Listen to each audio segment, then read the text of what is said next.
Ladies and gentlemen, good morning. Warm welcome to RPG Annual Investor Conference. This is our third in the series since we began about 3 years back. Over the last 12 months, it's impossible to understand in life how there could be good causes and good outcome has not happened. Last year in the economy, so many good things have happened, perhaps one of the best year in terms of enablers. The inflation has come down. The interest rates are moving down towards southwards. Coal auction has happened. Telecom spectrum auction has happened.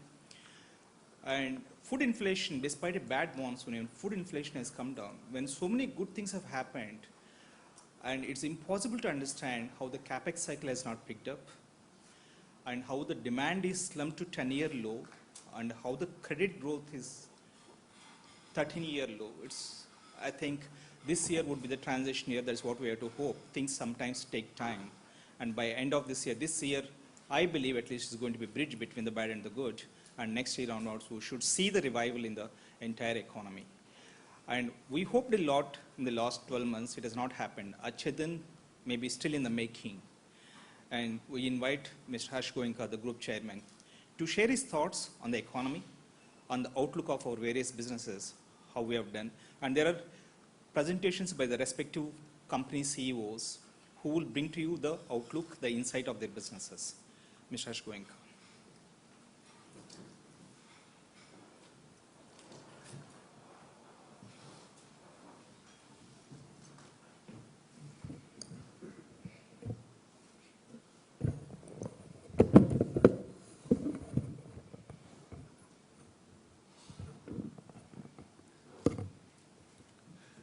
Ladies and gentlemen, good morning and a very warm welcome to all of you. We are very happy to have you with us, and we hope that we will have a fruitful set of discussions today. Around the same time last year, the new government was formed and there was a fair amount of optimism in the air. The government, under the leadership of Mr. Narendra Modi, has recently completed 1 year of office, and I really feel that there is a very positive intent as far as the government is concerned. It is also true that the pace of change has not been what has been anticipated, but let us understand that we were in a very difficult situation before that. I'm extremely optimistic that in the next 12 and 18 months, we will see a huge change for the positive. For the group, the last year has been fairly good. The market capitalization of our group grew by 62% over the year. And if we look at the last 3 years, the CAGR growth in market capitalization has been 42% a year, which has really been fairly remarkable, considering that it is much higher than some of the other larger groups like Tatas, Mahindras, Birlas, Godrej's, etc. The growth in market capitalization of RPG Group has happened because of really two reasons. One is growth in sales and profit, and second is an understanding that there is a capability to sustain the growth forward. As you know, our core businesses are IT, infrastructure, tires. We are also in pharmaceuticals, energy products, and plantations. The group is well poised to grow with the economic development of the country, and I personally believe that in the medium to long term, when things start growing in the economy, we will do well. We have been in our core businesses over several years, and we have worked on our cost efficiency, we have worked on our customer centricity, and going forward, we do believe that we will put in further enablers as far as technology and R&D. As a group, we have also embarked on a journey of digital transformation. We have already made good progress. We believe that the digital transformation will be a game changer, and there will be disruptive ideas. And we are working on each of our businesses to see how the entire digital area can be enablers for changing our supply chain, customer convenience, and also some of the products that we would like to introduce. Acquisitions has always been part of our strategy. However, we will be looking at only reasons for acquisition. We will not be looking at big bang acquisitions, but those which will give us access to technology or access to markets. We in Zensar acquired Professional Access, an IT company, to basically enter the e-commerce space and to have a larger presence in the retail arena. We pride ourselves for our governance systems, ethics and values, and we will work that we are considered number one, if not the best in class, as far as our transparency, as far as our governance standards and our reporting is concerned. We have made several changes into our board, brought in some very eminent members from the private and public enterprises. We have zero cross-holdings. We have no intercorporate loans between the companies, and we follow a very strict discipline and transparency on related party transactions. In each of our businesses, we are striving for differentiation, whether it be tires or transmission. Brand is an important way of differentiating. We have done a lot to create visibility, at least in our tire business. We are working on a suitable strategy to beat the industry in terms of ROCE and thus create shareholder value. I shall now delve into some of the aspects of individual companies. In KEC, the boost in infra spending by the new government, particularly in areas like energy and railways, should provide good opportunities for growth. The new government has integrated the related ministries like power, renewable, and coal, and this will hasten the process of reform. The Power Minister has again and again spoken about the last mile or the last mile distribution, which is very important for and critical for connectivity, and this will translate to good business for us. Going forward, we expect to consolidate and grow our presence in the existing businesses, focus on margin improvement and closure of certain legacy projects by Q2.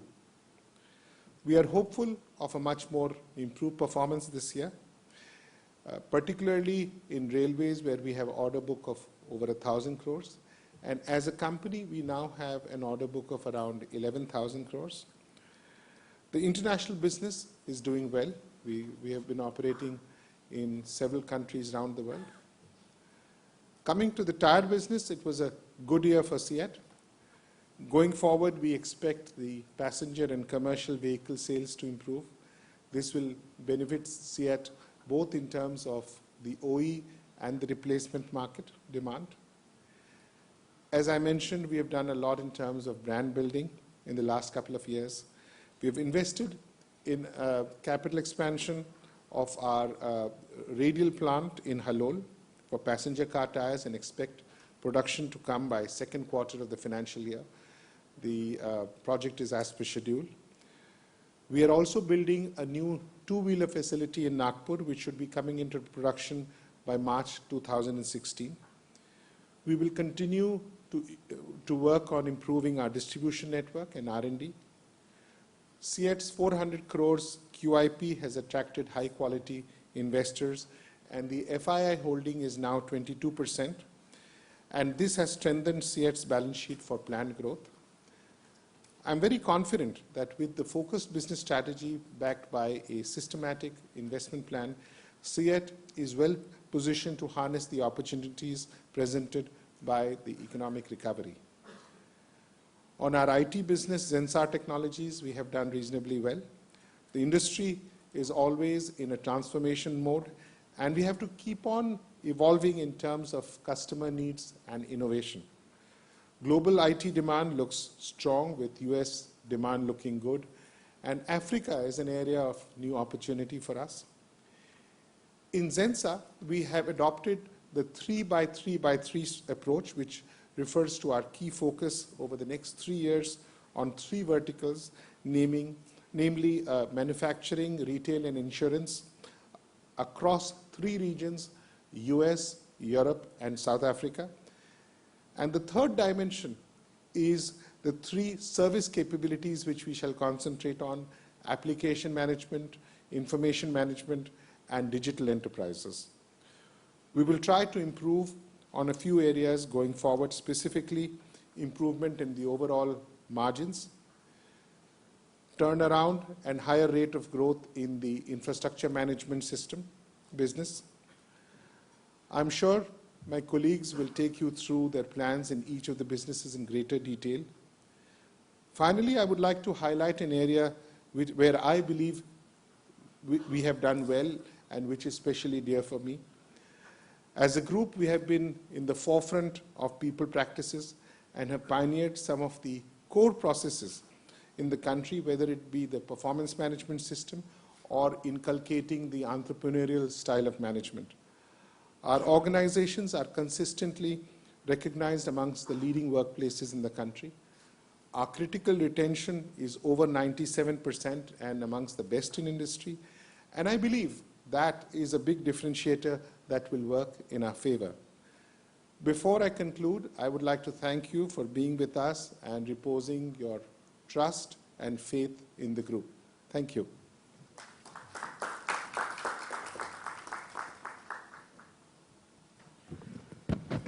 Thank you, Mr. Goenka. KEC, by far our largest company in terms of revenues. Not long ago, it had 24% ROE with more than 10% EBITDA margin. Last couple of years, it was tough times for it. The EBITDA margins have dropped, the ROE has dropped. And again, it is set to go back to its glory. The new CEO of KEC International, Vimal Kejriwal, will take you to the plan as to how he will take you back to the company to its glorious days. You must have been used to Mr. Ramesh Chandak, the gentleman of the company, so who was there for decades together in the company, and he has just retired.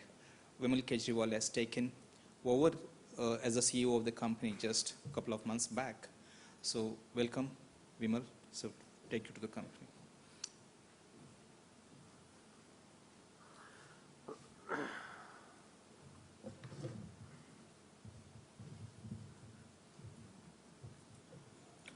Good morning, all of you. I'll take you through a few slides which basically shows the business we are in, our strategies, and also the growth drivers for the industry. Before that, I've just got 2 pictures, which I think you've already seen, of 2 iconic projects which we did during this year.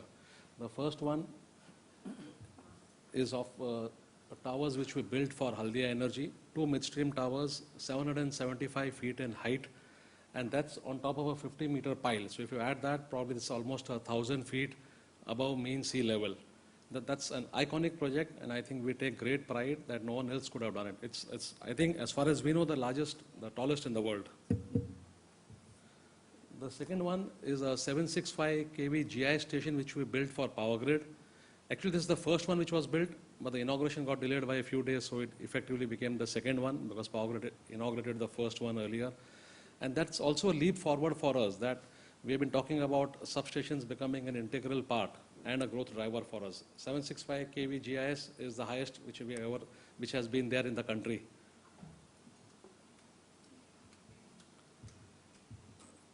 If you look at what we are, for people who may not be very familiar with us, we are an EPC major, an Indian multinational operating across the globe, okay, flagship company of the group with the highest turnover, over 7 decades of experience, and presently executing 100 odd projects, of which more than, I think, 60 projects are outside India. Okay. If you look at our business portfolio, it's in transmission T&D, cables, railways, water, and solar EPC. Okay. We have 8 multi-locational facilities, 6 in India, 1 manufacturing, 1 in Brazil, and 1 in Mexico. We make towers, we make cables, we make monopoles up to 380 kV, and we make transmission line hardware. Okay. Global presence, we are spread across 6 continents. We have got footprints in 61 plus countries, presently operating in 30 and odd countries, 30 plus countries, and 52% of our sale is coming from outside India. Apart from sales, we have a large global footprint. We do a lot of material sourcing from across the globe. Working capital funding comes from across the globe, equipments and manpower. We have more than 5,200 employees, of which 23% are non-Indians, and I think the number, it's more than 20 nationalities of people who work with us. If you look at the performance highlights, our sales increased by 7% to roughly 8,400 crores. Our EBITDA was at 512 crores, and order intake is at 8,223 crores, which is spread across all the businesses and all the geographies. Presently, our order book is around 10,300 crores. There are some more orders which are not yet announced, so it will go up slightly. If you look at the other highlights of the business, we continue to be asset light. We do not have any exposure to any PPP projects. We don't intend to get into them on a large scale. Our Thane freehold land sale has been completed, and our telecom tower business deal is also nearing completion. We have received the CCI approval, and I think in the next 4 to 6 weeks, we should be able to complete the transaction in all respects. This year, like last year, we received the Best Transmission Line Contractor Award from Power Grid. They started it last year, we got it last year, and this year also we got it. In addition to that, they also gave us a special award for helping them in restoring power to Delhi. You remember once after the BJP came in, there was a power crisis in Delhi, and we were there to help them. So they gave us a special award for helping them in that. Third time in a row, our Jaipur plant has got the award for the best employer, and our Jabalpur unit received an outstanding achievement award for highest exports in MP. If you look at the business highlights, there has been a significant improvement in our T&D and cables business. We have been able to close a significant number of legacy projects in our infra and distribution business. Our SAE loan refinancing has been completed. In the last, I think, 5 or 6 months, we have received a good number of orders from PGCIL. And our substation business focus, as I was talking about, has got us 1,100 crores of orders. We have also secured some very large individual orders in Saudi, as well as in some of the SCBs, namely Karnataka. And we have also got orders from private players emerging out of the PPP business. If you look at the growth enablers, for the sector as a whole, for the ability of citizens to pay for the infrastructure is improving because of the growing middle class, and also because of the focus on good quality of life. The funding availability is improving. Multilaterals are coming back to fund the power sector. Private sector participation is increasing. Also, we are seeing some FDI, and also relatively the cost of capital for the power sector and the other infra industries is going down slightly. Government policies are also helping us, although land acquisition is a matter of debate and a lot of things are happening. But we are clearly seeing some improvement happening on the right-of-ways. Environment clearances are getting speeded up. We have been able to complete 15 power grid projects last year, which were stuck. Some of them were stuck for last mile environmental and forest approvals, which were expedited. Financial health of distribution companies to some extent is improving, especially some of the SEBs, not all of them. And the infrastructure planning is improving. So those are the enablers for us in the infrastructure as a sector. If you come to KEC, I think strong industry fundamentals. We are in power, railway, and water. Basic infrastructure needs. Okay, each of our business has got large global potential. Okay, we have a diversified presence, well-balanced business portfolio. More than 50% of our revenue and order book is from outside India. T&D contributes to 80% plus of the business. Balance is coming from the other businesses. Global presence. We are also present both in the developing market and as well as the developed market. Balance sheet is fairly okay. We have a superior working capital management. We have grown 13 times in the last 13 years without a single equity dilution. Credit ratings are decent, and we still have a lot of leverage available if we want to borrow more for expanding our business. Our specific strategy on corporate level is the focus on margin improvements and closure of legacy projects. We have strengthened our risk management significantly, and also on processes, move from people-driven to system-driven. Last year, we had spent a considerable time and energy with one of the largest or most reputed international management consultants on trying to improve our processes, on process excellence, and that has helped us significantly in completing our projects on schedule or ahead of schedule and within costs. We have a proven track record of M&A. We have acquired SAE. We keep on looking for opportunistic acquisitions, and we want to basically consolidate and grow presence in our existing businesses. Emerging businesses, cables, railways, and water, I think our focus is mainly on timely execution of projects and strengthening the capabilities. Expanding our cabling EPC, I think that's a new business. We were doing cabling, we are doing cables, we are doing EPC in T&D, but we are not focusing on cabling. With the current right-of-way issues and other places, what we are finding is that many of the utilities now want to go for cabling. In fact, for the first time, we have seen Power Grid issuing tenders for cabling in Delhi and Jammu Kashmir and all that. So that's a new area, which will obviously be a strength for us based on our Vadodara plant, where we are making 220 kV cables now. And we want to gradually move all our businesses to margins which are closer to what we have in T&D. If you look at power T&D, what we want to do is expand the substation business. As I said, we already secured orders of 1,100 crores, enter new countries every year. Generally, we have been entering 2 new countries every year. So we want to continue to maintain that track record. Strengthen our presence in SAARC and Southeast Asia. We already now have a large presence in Bangladesh, Sri Lanka, Nepal and Bhutan. We want to strengthen it further with whatever the Prime Minister is currently doing, and with what his announcements in Bangladesh yesterday also of giving $2 billion and all that. We do see SAARC as a significant area. Southeast Asia has not turned out to be as lucrative as we are looking at it, but we want to continue to focus on it, especially Indonesia. We already received 5 EPC orders in Brazil and Mexico, and we want to look at that as a growth engine for that region.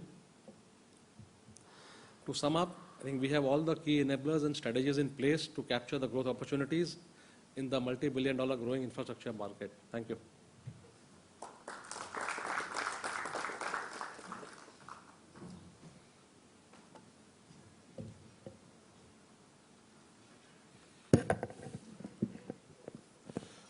Thank you, Vimal.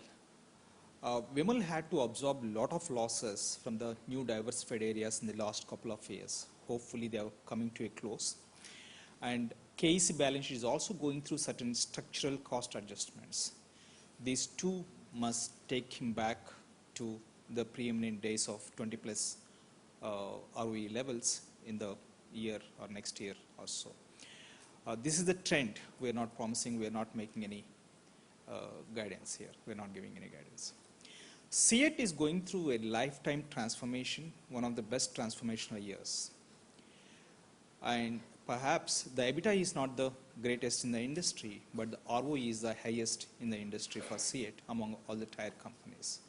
So this transformation, Anand, who is scripting this transformation for the last 3-4 years, he will share more insights into the company as to how we will take forward the company to make it more and more competitive.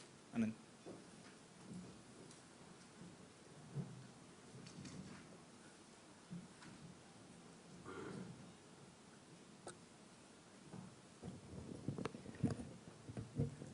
Morning. So over the next 15 minutes or so, I'll take you through briefly our plans going forward for CEAT.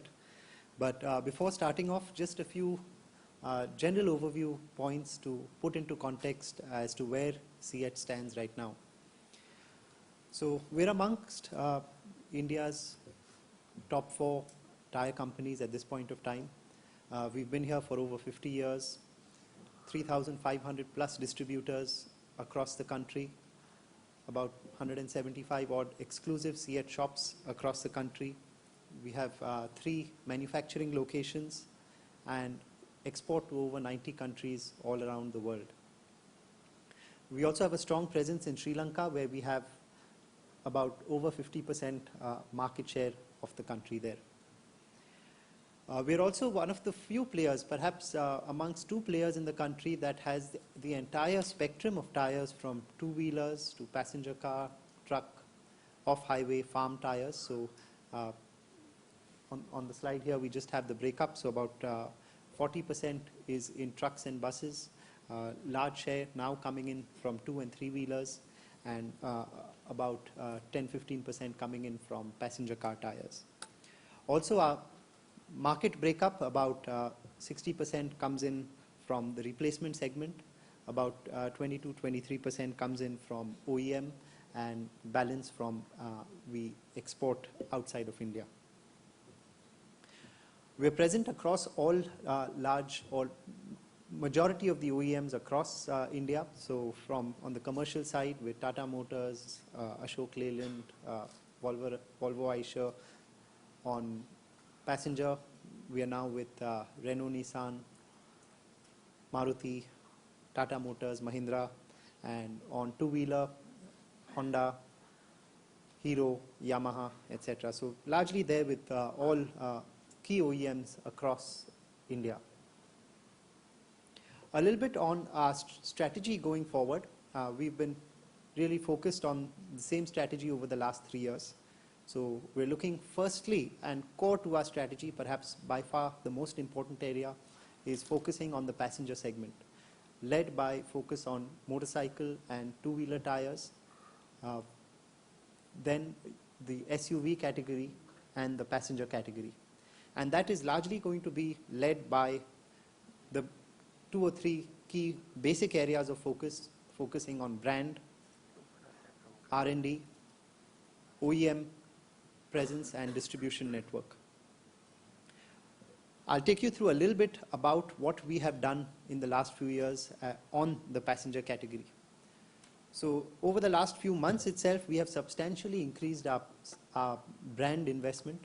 We had some serious or high-end tie-ups. One is in the World Cup, which has worked out well. We also partnered with IPL for the strategic timeout. We've had some interesting tie-ups with movies such as Piku, which has worked out well. Dhoom was the previous movie which we had done, Dhoom 3, about a year ago.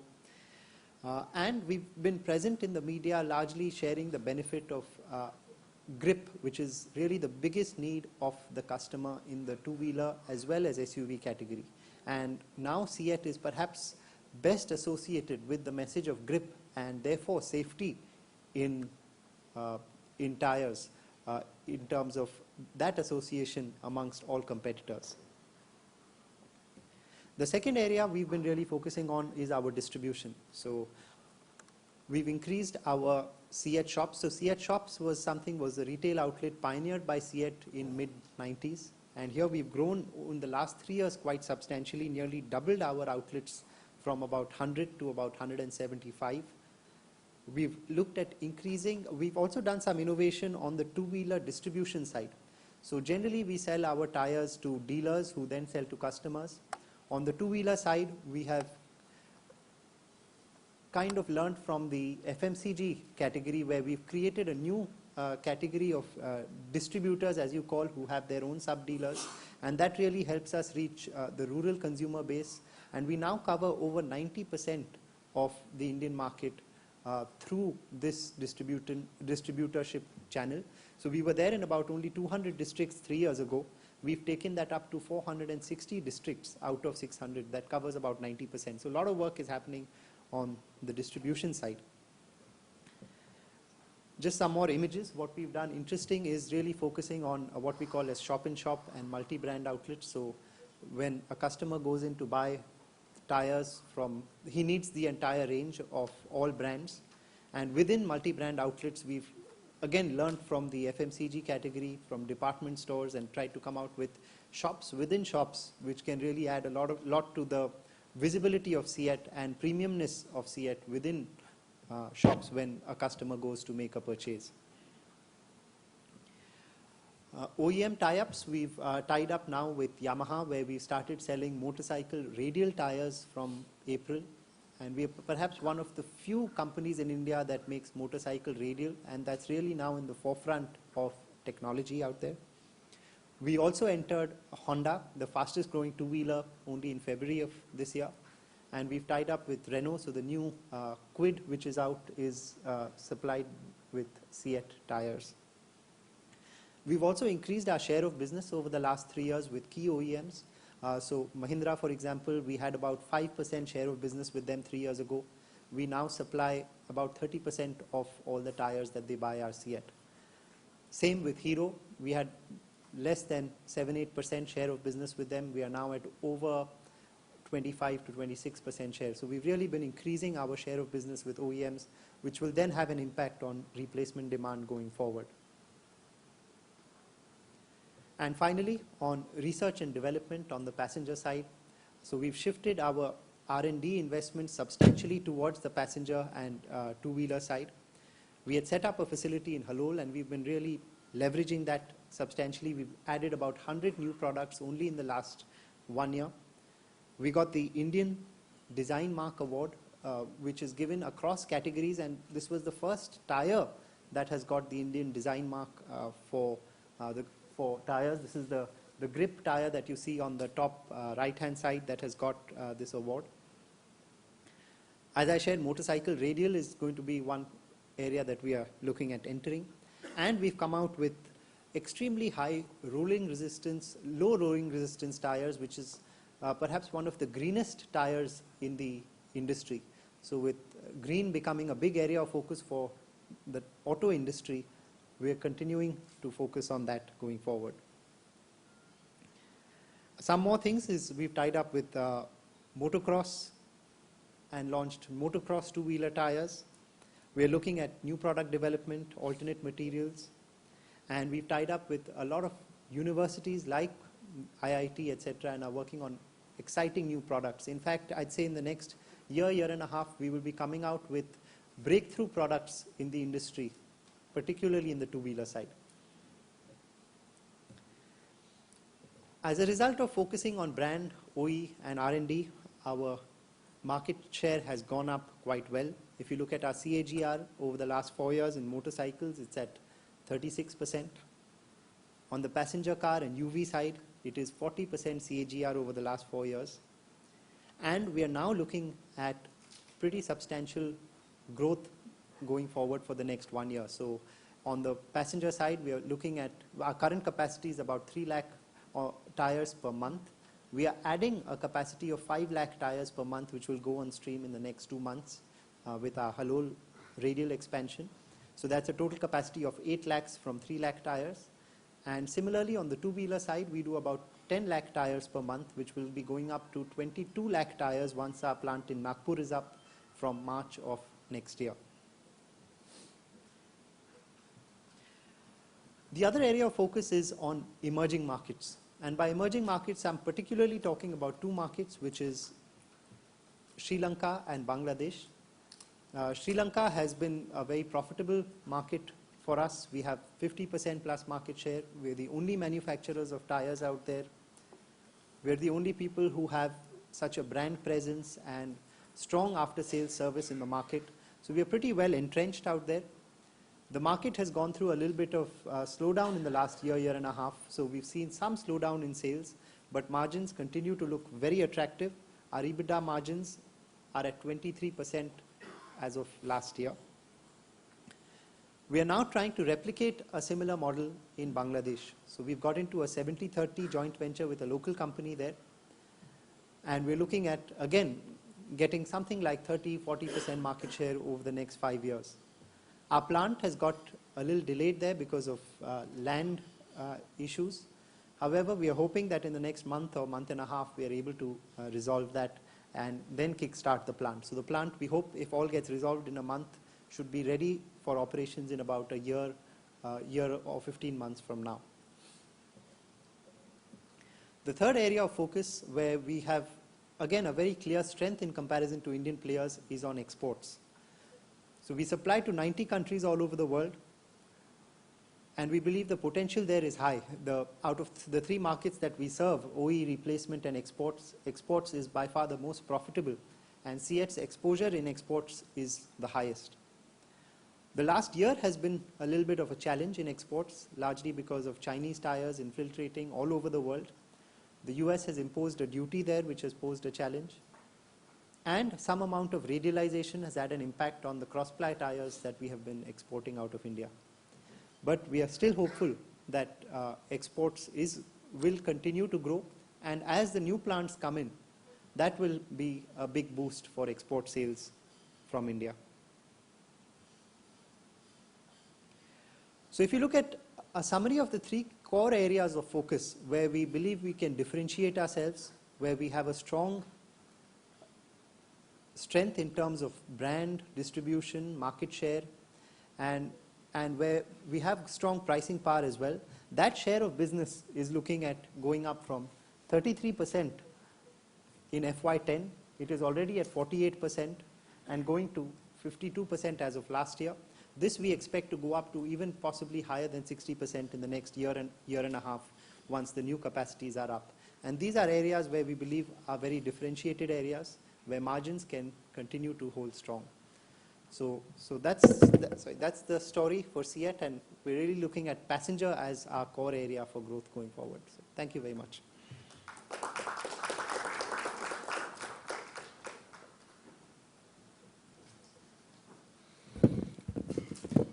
Thank you, Anant. Zensar has been a very consistent performer. If I look at in making investment, if a company is giving more than 20% ROE, and if it has been consistently delivering a growth of more than 20% earnings, I would love to invest in that kind of company. And Zensar has been doing better than this. Zensar has been delivering more than 25% ROE year on year, and it also, the growth in earnings also has been more than 25%. It's double 25%. And markets have not recognized this yet. We should be valued 20 PE. And last year, partly market has recognized this beauty of this company. And Ganesh, who has been handling this beauty for possibly decades and 15 years, he will present as to how he is going to unfold this beauty further.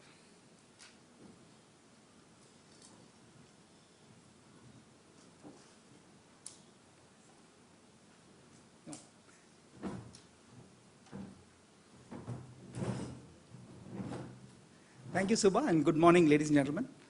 For those of you who are not familiar with the IT sector, there may be a few.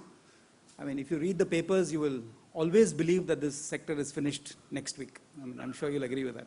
I mean, I still remember last year somebody said this existing model is completely over and everybody should move to a 3.0, 4.0, 5.0. This morning, if you pick up Economic Times, you'll find that President Obama is going, so the IT sector is dead. It seems to me that anybody sneezes, the IT sector is over. The reality, as those of you who follow the sector will know, is that that's not been true.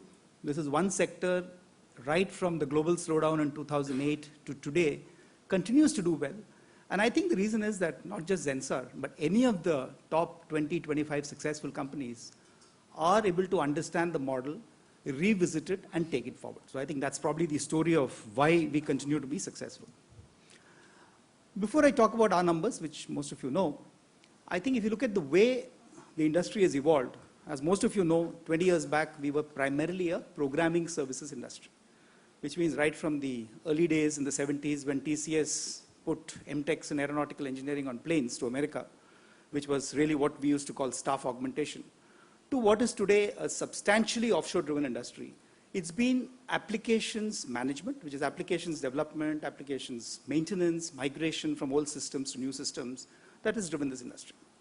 In the last 15 years, I think the Indian industry has also understood the model of what used to be the IBM and EDS model, which is what they call IT outsourcing, which is taking over the entire infrastructure.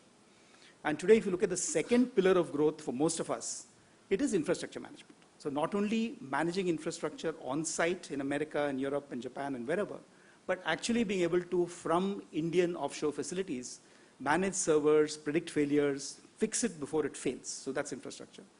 The third one, of course, which is another reason why everybody says industry is going to die, is digital. And when digital first started, even some of our clients used to say that, look, you guys are great in maintaining, whether it's Oracle or SAP or infrastructure, etc. But for the new sexy ideas in digital, we'll probably go to somebody who's just passed out of Stanford, or in India, somebody who just came out and set up a company in Bangalore, etc., etc. And again, over the last 3 years, I think the realization is matured.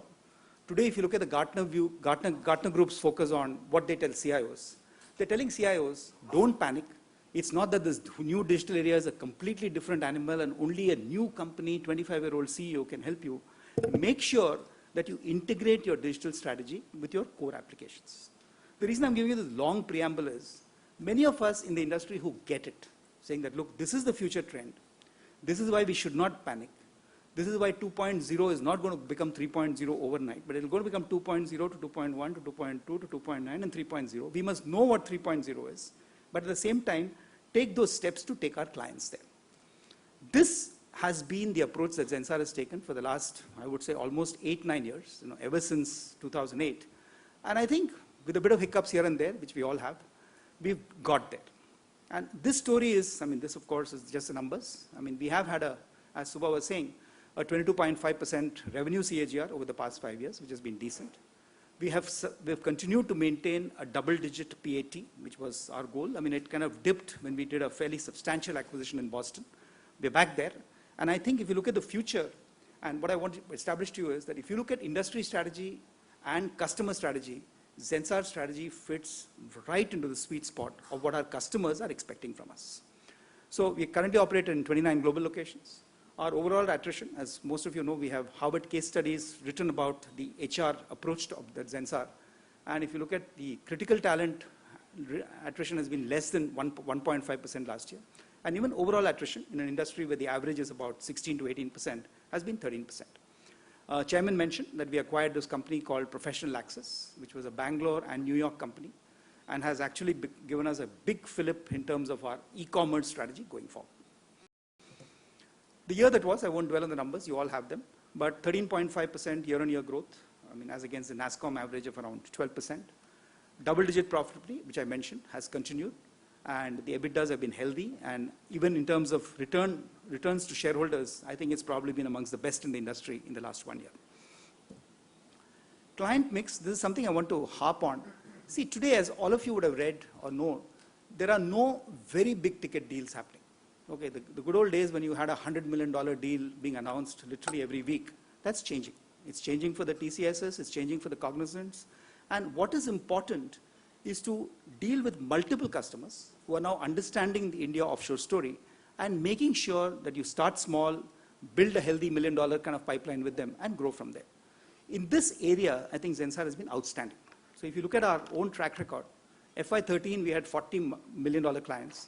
It's almost doubled in 2 years. So there are $75 million clients, each of whom, if I may argue, except maybe 3 or 4 of them, which are one-off projects, have the potential to grow from 1 to 3 to 5 to 10 as we go along. So this is the big opportunity in terms of what we call land and expand, which lies in front of Zensar today. The pipeline is excellent. In fact, in both sides of our business, which is infrastructure as well as the application services, we have a cumulative pipeline of over 600 million, which is the best pipeline I have seen, in the history of this company. We used to be very happy when we had a $200 to $250 million pipeline. But this looks good. And in spite of, again, all the doomsday predictions on some markets, in the key markets that we are in, which is the US, UK plus continental Europe, and Africa, we see enough opportunities in terms of all our industry segments and government to expand as we go forward. So I think that's really where it is. As all of you know, we have a very substantial business with Cisco, which is our $100 million client. And then we have 3 $10 million clients, 2 of whom are moving to 25 million. And then quite a few 5 million and the $75 million clients that we have today. So it's looking good at this point of time in terms of the health of the existing business and the pipeline of new business. To focus on digital, and I just want to again spend a bit of a preamble on this. Digital is very heavily hyped. All of you would have heard about SMAC, which is social media, mobility, analytics, cloud, which are all big initiatives. Again, the successful companies in digital, which includes RPG, the strategy that Chairman mentioned earlier, are being very careful in terms of having a proper approach to digital. That digital is not all about just the crowdsourcing and the excitement you create in the marketplace. It is about re-engineering your supply chains, making sure that your manufacturing facilities, which indeed companies like CEAT are doing, the whole Internet of Things technology is integrated from the shop floor right into the ERP, into the chairman's office. So I think that is what digital will do. It completely transforms your collaboration with customers and with supply chain partners, and also completely transforms the speed of decision-making of the organization. Now, to make this happen, no company, particularly a company of our size, can assume that it can do everything by itself. So if you look at the right-hand side of the chart, you will see some of the partnerships we have. We have an outstanding partnership with this Time Warner company called Navisite, which is working for many customers in America, helping them to move their infrastructure to the cloud. Because again, you've heard this term before. I mean, people are moving from on-premise large capital investments to pay-per-use software as a service. And this is something we're now doing for a living. If you look at social, the big opportunity, in fact, I was with the Municipal Commissioner of Pune just 3 days back, explaining our social command center to him. The idea being that any whisper that is happening on social media in the marketplace, and you all know what happens on Twitter and Facebook and things like that, how do you take those, listen through social to that, and how do you quickly analyze that and take responsibility and actions? So we are probably absolutely in the leading edge in terms of the technologies we are using. There's a technology called Radiance 6, which is Oracle's latest technology. If any of you have happened to come to Pune, please visit our social command center, because it'll blow your mind in terms of the kind of potential there is in just listening to social and taking actions. And most of our customers love it, because this is really what they want to do if they want to be successful in attracting new customers and mitigating potential customer problems even before they happen. So that's the beauty of social. Analytics, as you know, is big business. You've all heard of Mu Sigma and Fractal and et cetera. New startups were built up. But most of us today have a very robust analytics practice. For instance, in retail, which is one of our big verticals, we are actually able to analyze customer demand even if it's a potential customer who has never visited the store. I mean, just by analyzing the trends in the marketplace, buying patterns, et cetera. So this, again, we have partners. I mean, there's IntelliQ. We are partnering very heavily with a Stanford company called Beyond Core, which has probably the latest leading edge technology in making this happen. So the story I'm telling you here is digital is all about understanding what's going to happen. Digital is about partnering. Digital is about collaborations. And digital is about ensuring that your customers know that you have what it takes, not only to manage their older applications, but take them into the new frontiers of digital. So I think that's really what we're doing. We have a very interesting project currently going on with the government of India. All of you have heard about Digital India and Prime Minister Modi's big agenda. Over the next few weeks, you will hear a lot more about digital. You will hear about mission-critical projects they are engaged in. And I'm delighted to tell you that, look, we are in the heart of one of the key projects, which is the digitization of the entire country.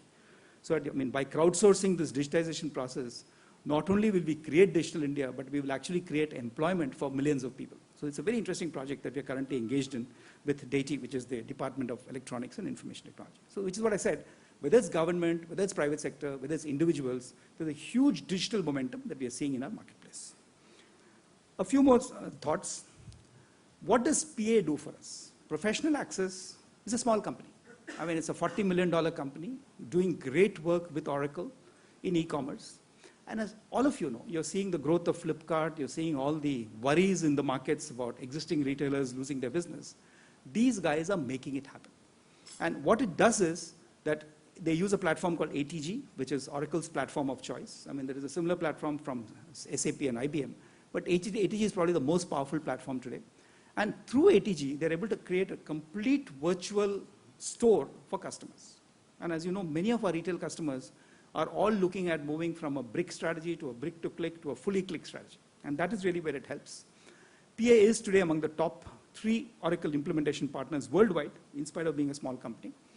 As is written here, 82% of the revenue is retail. And of course, there is a trend today that even business to business, I mean, I wouldn't be surprised if Anant, that 3 years later, comes back and says that, look, 80% of our sales is direct to customer. Because a lot of people are seeing disintermediation as one of the big advantages of looking at digital. So B2B and B2C customers are also copying retail in terms of having these full e-commerce websites going, and mobile commerce and everything else. So that's really what's happening.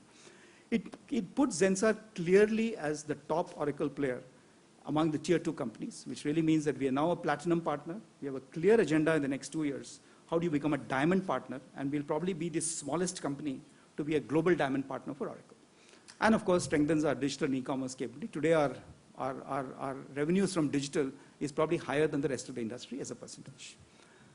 Chairman already spoke about this, our 3x3x3 focus, so I won't dwell on that. The point I was making earlier is that applications plus infrastructure plus digital is an unbeatable combination, and every company in this industry is veering towards that one. Strategic objectives, I mean, just as I mentioned, retail and e-commerce revenues. Today, if you look at our e-commerce revenues, and retail is about 13% of our business. This year, we plan 16%, 20% next year. So if you look at this will drive, I mean, it'll be the locomotive force for our business. So we will very heavily focus on retail and e-commerce. without ignoring 2.0, without ignoring very robust processes and capabilities in applications and infrastructure.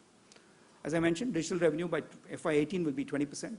Infrastructure, which has been slow for us because we bought an American company, it took us a long time to get rid of all the unnecessary stuff they were doing, but today it's robust. I mean, a large proportion of their business is services. I mean, we've reported profits in that entity for the last 2 quarters, and my belief is that over the next couple of years, we will bring that also to 10% EBITDA, and it's northwards from there. So that's really where it is. We do expect to continue double-digit annual growth in revenue and PBT for all business units. The advantage of the 3x3x3 focus has been that we are now very clearly focused on each of those 27 cells as a vertical to country to, or a vertical to region to business combination will be profitable and will be successful. So that's the focus of Zensar going forward. And we will, of course, have a continuing focus on what we call the triple bottom line, continue to be the best employer in the industry, which I think we have a reputation of being, continue to do tremendous work for society, which again is a reputation we have, and of course continue to ensure that the return the returns for all shareholders is maximized as we go forward. So thank you very much, and thank you for being here.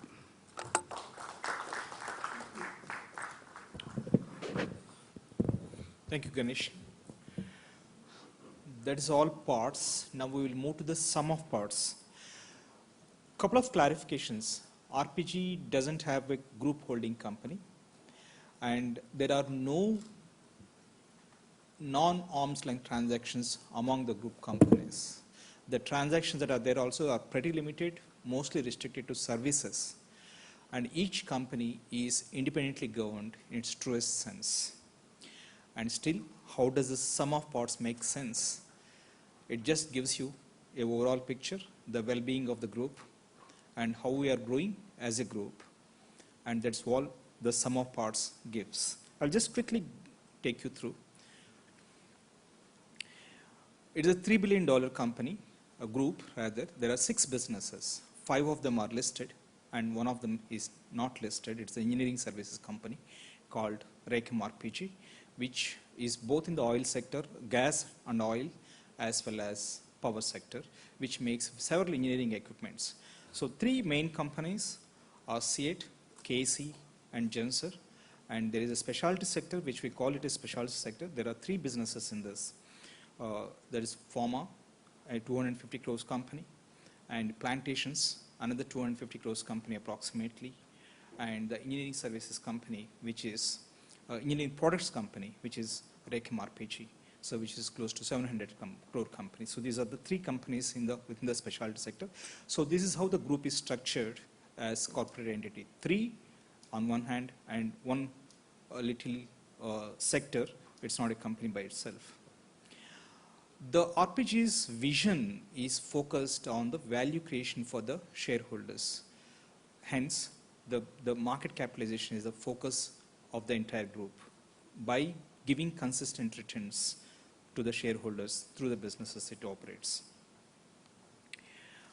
Values, again, there are 6 values. All these 6 pearls of values focus again on the character of the company that ultimately create the shareholders' value.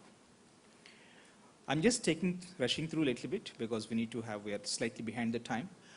And we will have Q&A, so we can take in Q&A. And this presentation is loaded on the website, and also this will be circulated to all of you. You will have the presentation. And the governance structure, there are 4 forums, platforms of governance. One is management board. It's non-statutory board at the group level, and where strategic decisions of the group are taken. And the company level boards are there.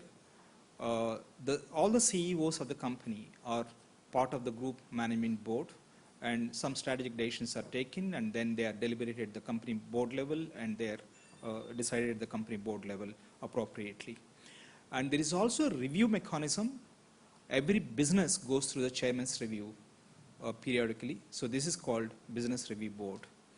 And finally, functions, each of the functions, whether it's finance, HR, manufacturing, each of them has centers of excellence which are handled. One of the heads of functions, they will head this centers of excellence to transfer the knowledge, to implement the best practices, to scan the environment and to get the synergy advantages through the function, through the functions that are there across all the businesses. CSR is not an obligation for us, it is a passion for us. Even before it became compulsory statutorily, we had RPG Foundation, which had several programs, and we continue, and there are 8 programs which are run across the group. And to name a few is, we have Netranjali, which is a vision restoration, and we intervene through various activities to restore the vision. So that's one activity. So if another activity is CEAT SWIME, the third one in the list, which again is empowering women. We identify women and train them as drivers and who are employed as drivers. And this has become a great success and an adorable program. Likewise, there are 8 programs which are run either at the RPG Foundation level or at the company level. Zensar runs 2 programs directly, and our plantations company, Harrison Malayalam, it runs 1 program directly. All other 5 programs are run by RPG Foundation.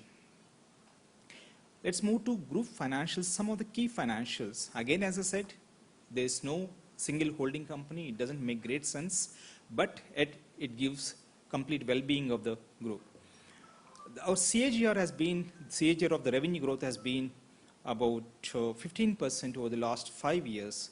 And this is operating revenue. So we have excluded the non-operating revenue out of this. That's why there could be some difference between the published group numbers and this number. So it is 18,000, close to $3 billion of the revenue. This is, and growing at 15% CAGR over the years. And EBITDA margins are close to 10%. They've been hovering around 9 to 10%. And absolute EBITDA is about 17 close to 10%, so approximately. And the interest cover is still pretty comfortable, and EBITDA to interest about 3.5, 3.6 times at the group level. And the PAT, we are closing on to 1,000 crore target, we should be able to achieve shortly. And this last 2 years have seen significant growth in the PAT numbers, and this year we are closed at 800 crores kind of PAT. The balance sheet figures and the written figures. The ROE at the group level combined all the businesses. KEC has gone through the tough times, otherwise would have been returning very healthy numbers. It's 18 for the year. Last year it was at 20. And net debt and net debt to EBITDA again are pretty comfortable. Net debt is 2,830 crores. And the net debt equity is just 0.6. That's a very healthy figures in terms of the balance sheet management. We have at the group level, we have the headroom to grow further. And asset turnover, if you look at the assets, gross assets as well as net assets, our turnover of as compared to assets is almost 6 times more, which is very healthy, very efficient capital turnover ratio, asset turnover ratio. The market cap, as Chairman has mentioned, it has significantly gone up. Last year, if you take from March to May, 15-month period, we have doubled our market cap at the group level, and each of the companies also has nearly doubled the market cap. Each of the 3 major companies has doubled the market cap in the last 15 months' time. So 15 months we have taken from approximately from the last conference time to the current conference time. Revenue breakup, the 3 companies account for almost 92% of the revenue, and similarly the EBITDA also is the 3 major companies account for 92% of the EBITDA. Briefly, to give a brief of each of the company's financials, KEC International has been growing at 17%, staggering 17% revenue growth despite the tough times for the infrastructure over the last couple of years. And despite the tough times it has gone through, the EBITDA to interest is standing at a healthy 1.7, and though the margins have come down over the last couple of years because of the tough times, but it is set to alter its course of journey. The net worth is standing very healthy, and the return on equity, if you compare 14 to 15, it is return on equity has doubled because of the changing trends, and it will continue to change to the positive, more positive territory. And net debt to EBITDA, and they are also standing at healthy levels. They're tough, but they're manageable situation, but they will only get better as we go along. CEAT, it has acquired huge strength in the last few years, both because of the change in the product mix and change in the business model. And the balance sheet has become pretty healthy, and it has headroom to grow further significantly. The revenue, CAGR revenue is again 15% for CEAT. And you look at all the other figures, the ROE 26% for the current year because the QAP money is idling there. And that also has been included as the denominator. That's why it is. If you take only the invested capital, excluding the cash, so the ROE for the current year is close to 28% against 30% last year. So again, the leverage ratios are very comfortable, which show that we have adequate headroom in the balance sheet to grow. Zensar, as I said, you look at the numbers. The third chart, ROE and growth in earnings are more than 25%.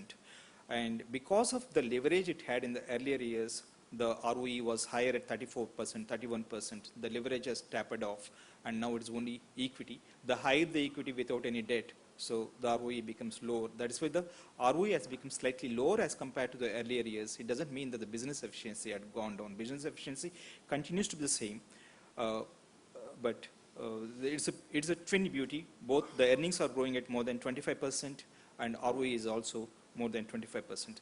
So that is briefly about the financials of the group. And we take the questions now, and the forum is open for, please sir, hand over the mic, whoever wants to raise the questions, please. Thank you.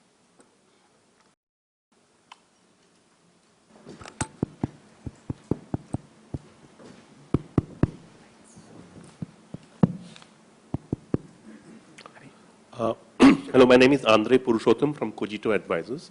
My question is on CEAT. I have two questions. One is that you talked about profitable growth in tires, and you pointed to the fact that the exports performance has also been reasonably good. Now, given the fact that exports performance has slowed down in the last 1 year, and the threat of tires from China, how do you see the prospects going forward? That was my first question. And the second question is really related to the business model. You referred to the fact that you had relatively lower EBITDA margins, but high ROEs. I wanted to understand what are the components of your business model that allow this combination to exist, both in absolute terms and relative to the industry.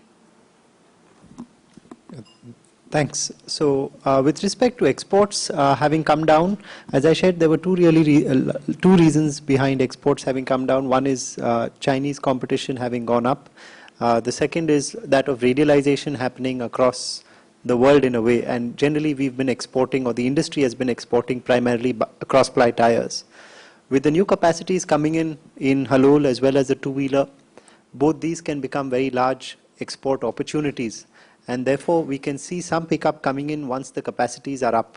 However, till the new capacities are up, I think exports will remain at current levels and not at least see a positive growth. The second is on Chinese tires coming into India.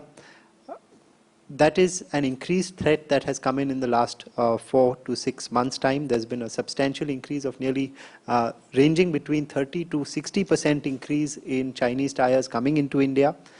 For us, what we are looking at is that one is that on the two-wheeler and on the passenger car side, the impact has been less. So we've seen a very large increase on the commercial vehicle segment, but not as much in the two-wheeler side. The base is very low for two-wheeler tires as well as passenger car. So I think that to that extent, we are a little less affected. However, we as an industry are working towards getting an anti-dumping duty imposed because the prices of Chinese tires are extremely low. So once that comes in, or hopefully if that comes in, that will help mitigate some of the impact as well. You had a second question of ROCs being high and EBITDA. I'd say overall EBITDA has also gone up quite well for CEAT. I'd say about 3 to 4 years ago, our EBITDA was close to 8 to 9%. We are at about 12.5, 13% now. And ROCs also have been pretty strong for CEAT as well. So overall, I'd say both EBITDA and ROC has been relatively strong, and things are looking to be even better possibly going forward, because the entire benefit of the raw material price drop is yet to be effected. Going forward, the other change that is happening is on the product mix. So the areas that we are adding capacities is largely on the more profitable categories. So as that increases, we can expect some positivity further going forward. My question on the second one was really related to what are the aspects of your business model that allow for a higher ROE relative to, let's say, to the industry, right? Now, for example, if your EBITDA margins are not the highest in the industry, but your ROEs are amongst the highest in the industry, there must be something about the way you're utilizing your assets or your product mix or your manufacturing strategy. Sure. So that's what I really wanted to understand, as to what is the unique component or reasonably unique component of your business model that allows this these concatenation of two factors to occur. I will take up that question. The EBITDA is about 12% for CEAT, and say for competitions or nearest competition is say 14.5, 15%. Here we have a model. We have a substantial 30% of our capacity comes from an outsourcing model, where we outsource our two-wheelers, the entire capacity, to a third party. And when we outsource, the charges levied by the outsourcing partner, it includes its profit margin, its depreciation, interest element, which go above the line for us. Whereas for competition, all these things, depreciation, interest and profit element, come below the line. And on this account itself, it's more than 1.5% EBITDA margin difference, where the competition doesn't have. We have these charges loaded above the EBITDA line. So this is one differentiated. So if you adjust for this difference, our EBITDA margins would be closer to 13.75 rather than 12%. The second element is the capital structure. We are using a right mix of perhaps debt and equity, whereas others have more of equity rather than debt. So it is a capital structure on one hand. Second, it is an outsourcing model, which is hiding the EBITDA margins above the line rather than coming to EBITDA. These are the twin factors which are making the EBITDA margins lower in the industry for us, but yet gives the highest ROE in the industry. But your outsourcing also, in fact, helps you lower down the total capital requirement. Is that correct? Yeah. So that also has a benefit. Also because we don't have any capital employed there. Right. So it's more of a trading activity. So whatever we get, it completely adds to the ROE. Are there any indications that competition might want to mimic your model in terms of outsourcing? Is there any indication to that effect? Yeah, I think we were very lucky to find a very good partner. So we do outsourcing all our two-wheeler through only one partner. We got into a contract with him about 15 years ago, and we've been working with him, growing with him very effectively. So while people could look at outsourcing from low-cost countries or varied partners, I think we were lucky to have one person who happens to be a tire technologist, as well as very capable entrepreneur who we found at the right time, which perhaps would be a little difficult to replicate. But you could have others going in and outsourcing sourcing from China or anywhere else. I had a follow-up question on the exports. You mentioned that, with the coming up of new capacities, that should help you grow your exports. Could you just throw a little bit more color on that? Is it that the new capacities are radials and therefore, you move away from the cross-supply issue? And the second issue really is that in the export market also, you're likely to face a lot of competition from China. So how do you deal with that? Sorry, I can't see you. I'm here. Okay, great, thanks. Yeah, so on the export side, so one is that we believe that there is a structural change that is happening of radialization. So I don't believe that our cross-supply sales will go up going forward. And therefore, the way forward will be where we are capacity constrained in the passenger car side. The entire world market exists, and we hardly sell any passenger car tires outside of India, because India is fully utilizing the large capacity. So with this new capacity coming in, you can see some share of that going up, and therefore that having a positive impact. And same way on the two-wheeler side, that's going to be a new capacity coming in. We hardly export any tires of two-wheelers, and therefore, at least 15% of that capacity, or approximately 15% of that, the new capacities coming in will be exported. Okay, thanks.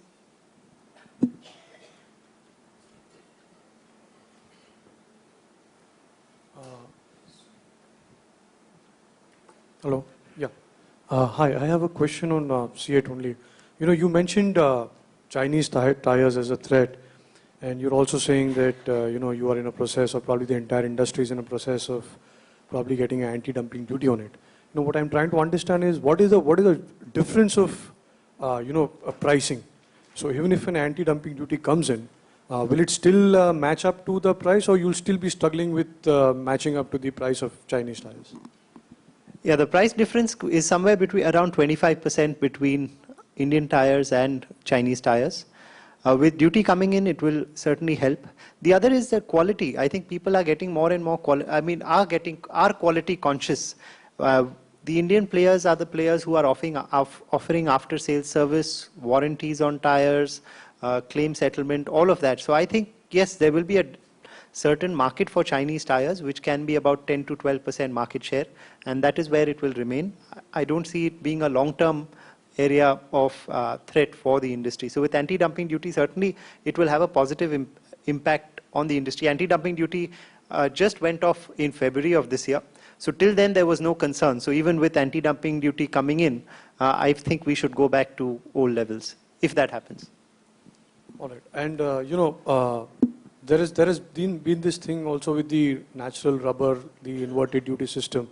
And the industry, as far as I know, has been for quite some time now, trying to deal with that and requesting the reversal of the same, but that has still not come through. So is there a chance that will happen in near future, or this is just going to stay? I think it's going to be tough. So it's much more than just normal inverted duty and economics coming in. Kerala is a huge vote bank. You have a lot of people representing the rubber growers, which is fair because they're going through some amount of pain.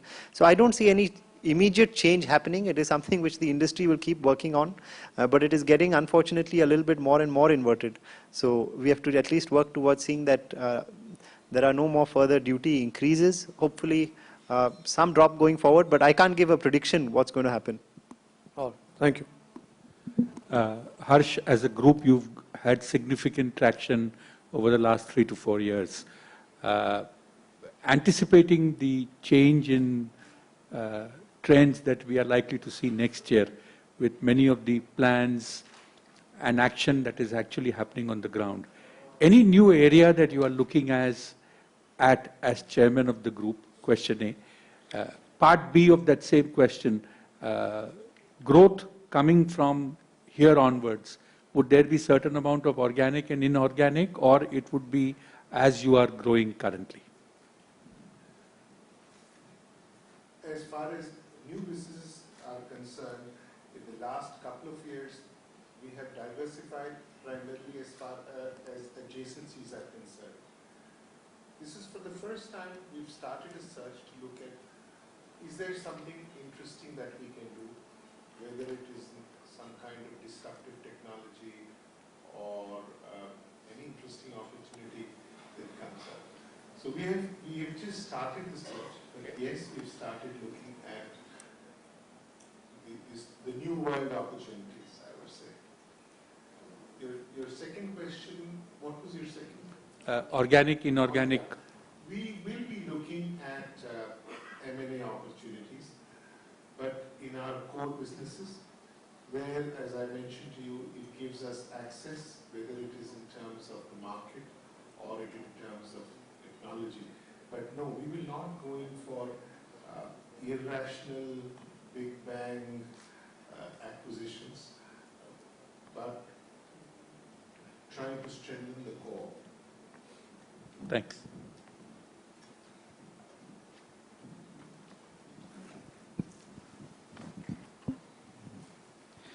Hello, sir. Yeah. So my question is related to your, if you look at your group, we have 3 listed companies, like small companies which are listed. And if you see the performance, the 3 listed companies are on autopilot mode now. But the remaining 2 companies is RPG Life Science and Harrison. Like, what is your thought process involving that? Like, where do they fit in your overall scheme of things? What is the growth plan do you have for these companies? And how we can see this company going forward in the next 3 to 5 years? As far as Harrison's Malayalam is concerned, it's a very valuable company in terms of land. Perhaps it is the largest landowner in the country. It has, I think, around nearly about 30,000 hectares or so. It's bigger than the city of Mumbai. So the value is there in the land. But we're dealing with commodities, which is rubber and tea. And both of them are almost in the bottom of the cycle. So the company is very much dependent on how the commodity cycle looks up. Typically, you've seen that tea is looking good, rubber is looking bad, and vice versa. This is one of the strange times when both are not looking good for the company. But we are hopeful that the commodity cycle should improve, and therefore things should improve as far as Harrison is concerned.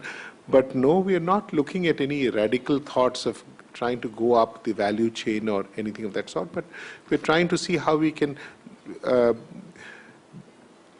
have better cost efficiency, better productivity, yields, etc., etc. Okay. Yours. RPG Life Science? Yeah, as far as RPG Life Sciences is concerned, as you know, the pharma industry has been a very lucrative industry. The return on investment has been extremely high. And we've been, for the last several years, thinking about the question, should the group be in the business or not be in the business? Because we are a Me Too player with no special, I would say, distinctive advantages. But what we have now done is really decided to put in greater resources in terms of people, in terms of money, and try to grow the business with a very competent team. Because I personally believe that the value creation that you can get in pharmaceutical is extremely high and much more compared to other businesses. Any thought number, like in 5 years down the line, with 3-4 times? Or very difficult to say, because I have been optimistic about the pharma business for the last few years. We haven't done as well as we should have. So I hope this time we can make it. And if 2-3 years it doesn't materialize, we are open for like divesting that also. Maybe Okay. not. Thanks. We are open. Okay. Hello. Yeah, this is a question relating to the mention that the IT company should be re-rated to some 20 multiple or something. So can you give us 1 or 2 reasons as to why it should be done? And the second question was, there used to be one company called RPG Cables. Where is that now? Thank you. Since he said it. No, I think what Subha was saying is more in the light of, I mean, there are companies which have a great future, which are enjoying those kind of ratings. So he was just saying that there is a potential re-rating opportunity even within Zensar vis-a-vis the rest of the IT industry. No, the viewpoint is it is giving 25% return on equity with a 25% growth in earnings year on year.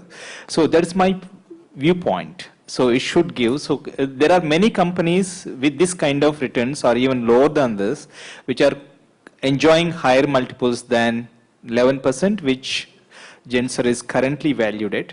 So there's a viewpoint. That's my appeal to you to value the company at that level. Yeah, RPG Cables. So basically, RPG Cables was merged into KEC a few years back.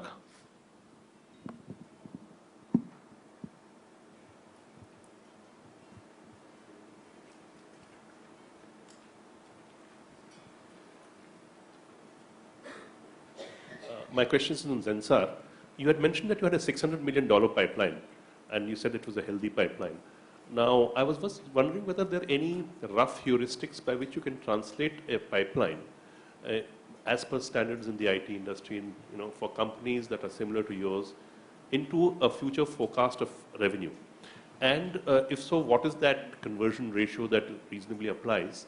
And how are you with respect to that ratio, with the respect to your peers in the industry? Let me go with your last question first, but that's an important question because the actual conversion percentages will vary very widely. Because if you kind of bid for everything under the sun, your conversion could be as low as 8 to 10%. In the last few years, particularly in areas like infrastructure movement to the cloud, which is a big part of this IM pipeline, Oracle, which is where we are very strong in the second tier, there are conversion percentages as high as 60 to 70%. So if I were to hazard out of this 300 million, what would be the percentage? We'd be very happy if we can convert 50%. Because the average in industry is converting about 30 to 35%. But we believe because it's in our focus areas, it's in our sweet spots, it can be done. And if that happens, I mean, as you know, most of our business tends to be annuity. So even today, if you look at predictability, 70% of our business, not only for this year, but even for next year, is already locked in. You know, unless you do something bad and the customer cancels.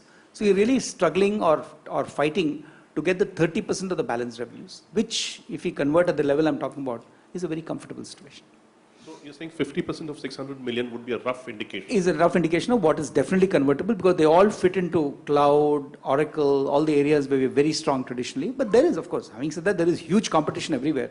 But the pipeline will keep building as well. So that's how it works. The other question I had was that one of your businesses, your infrastructure business, is now turning around, right? And you're moving to a 10% EBITDA margin is what you said.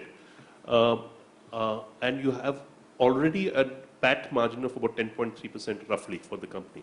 Now, how much does the recovery of the infrastructure business from where it was to a 10% EBITDA margin, by itself, how much will it push the PAT margin for the company? See, right, I don't want to make any predictions for this year because it's still kind of work in progress. But if you look at it on a longer term basis, in fact, I've said it before as well, there's absolutely no reason why the Zensar PAT should not get pushed up to 11.5, 12, 12.5. That is the potential. And not only because of the infrastructure business. Yes, you're right, that is a negative which kind of turns positive. But also in terms of the investments we're making in automation. I mean, today there's a lot of talk of automation of work, but we were probably among the first, almost 12 years back, to invest in automated, programming techniques, etc. So that improves productivity. The third, which you'll hear from everybody in the industry, is as you move to more and more managed services, the opportunity to flatten the pyramid. Just to give you an idea, I mean, there was a time when we used to hire 50 freshers every year. This year, we are looking at training 800 people and maybe hiring 500 freshers. So that automatically brings down the cost. And this is one industry where, I mean, I shouldn't be saying it, but I mean, the cost at the entry level has actually stayed flat for the last almost 10 years. So given that, the lower the pyramid that you have, or the flatter the pyramid, you'll keep. So we have all these levers, plus the intellectual property creation that is going on. So I have no doubt that maintaining and enhancing the current profits is clearly there in the medium to long term.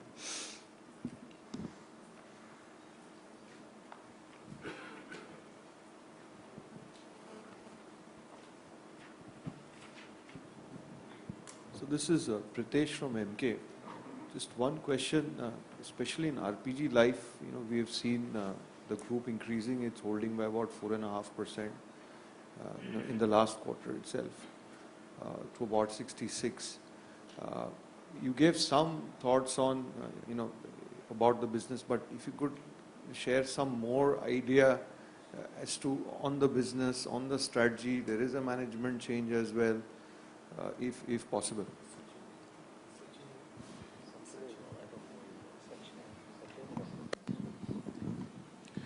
I think it's work in progress as far as the long-term strategy for RPG Life Sciences is concerned.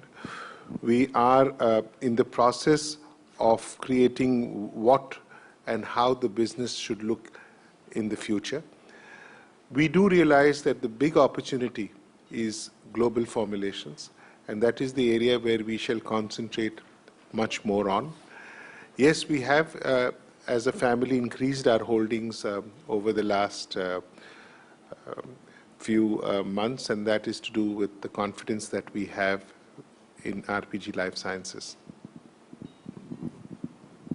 Is this work in progress? We want to understand the timeline, if not the strategy. Is the work in progress fruit to be realized over a 3-year period, 5-year period, or lesser than that? No, I think in the next 3 months, we'll be ready with a long-term plan.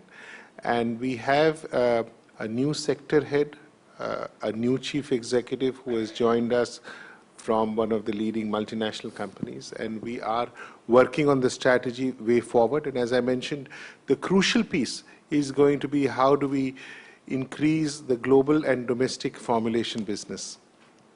Okay. Thank you. Thank you. Thank you. One last question.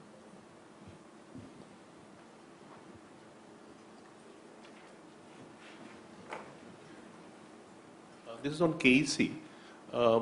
You had spelled out some color on what Mr. Goenka had earlier specified in terms of the government's intent to speed up matters, particularly in the power sector, and you gave some examples of how clearances, etc., are getting expedited, etc.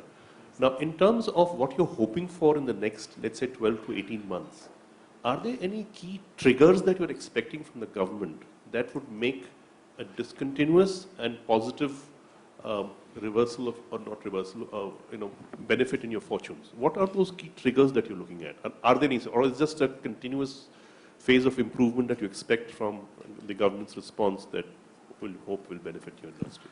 See, there is a continuous phase, there is no doubt about it. Today, if you look at Power Grid, they've been talking about 20,000 crores being spent every year. Okay, similar spend is there from SEBs, which was not there earlier. So that's the one piece. If you look at specific items, government has been talking about spending money on development of Northeast, Jammu Kashmir, and Delhi itself. Today, if you go to the Power Grid website and look at the tenders, between NER and Delhi, there are almost tenders of 10,000 crores which Power Grid has floated. That's one piece. The second piece is on the renewables, with a lot of emphasis on solar, and all of them coming mostly from Rajasthan, etc. What we are seeing is that the government wants to set up huge transmission lines to take this power from Rajasthan and Gujarat down to south. Even right now, there's a large tender which is there in the market for that transmission line.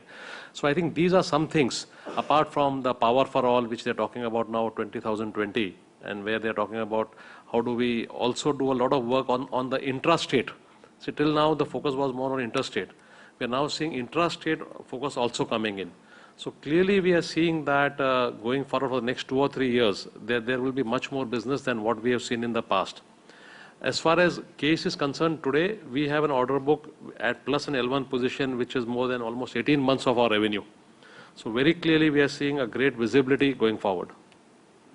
Thank you. I think we have time for one more question. We're slightly running behind the schedule. So one more question we can take up, then we will move towards the group meetings. I'll give the schedule. The last question. This question is for Mr. Anand.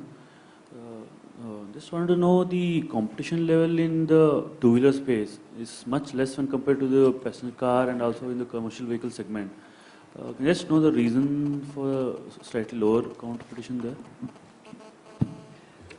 Yeah, I think it's again largely historical. So earlier there were 4 players. So the 4 players that are there are MRF, TVS, CEAT, and Falcon Tires, which is Dunlop. So I think now there are 3 of those players that are there. Historically, two-wheeler was not a very profitable segment at an industry level. I think that it was also earlier perceived to be one of low-tech kind of a product, which, and I'd say in the early 2000s or late 90s, truck tires identified the strength of a company. So I think it is more cultural and historical that it was not core to a lot of people. And in the last 5-6 years, it has become an area of growth. The scooter segment has emerged has kind of different demographic changes that have come in. And now with this growth coming in, with rural India growing, it's seeming exciting again. So I'd say it's more because of historical reasons that the erstwhile players have not been in the business. But in case if going ahead, if high performance motorcycles are gaining traction, and also that cost of tires at which they sell will be at much higher levels than the current levels. So can we expect more profitability from this business and more players entering? Yeah. Could you repeat the first half? I mean, going ahead, these high performance motorcycle tires, which cost much more than the current crop of tires, will they gain traction, seeing the current trends? Also, seeing the higher ROIs or higher returns, more players might come in? No, I think high-end motorcycles, etc., is a very small share of the market. I mean, less than even 5%. And even if that grows, I think it will be growing at a very small base. So I think the commuter segment is going to be far larger and still going to be core. You could have players coming in, or currently players import or export tires from Europe, etc., in, and I don't see that becoming a serious area of focus at all. I mean, it may grow by 50% also, but it's too small a base. I'm talking of the 1 to 2 lakh price range motorcycles. Okay, so even with the slightly lower end, but I think still commuter is going to be much larger. So I see that the commuter segment being nearly 75-80% of the market at this point. Thank you. Thank you. That was the last question. Thank you all from RPG for attending in full house. There is a full house attendance. Thank you all. There are 2 group meetings, 1 hour each. Our teams will guide you to the right rooms. After that, 1:30 is lunch. Please join us for the lunch. Thank you. Thank you for attending full house. Thank you.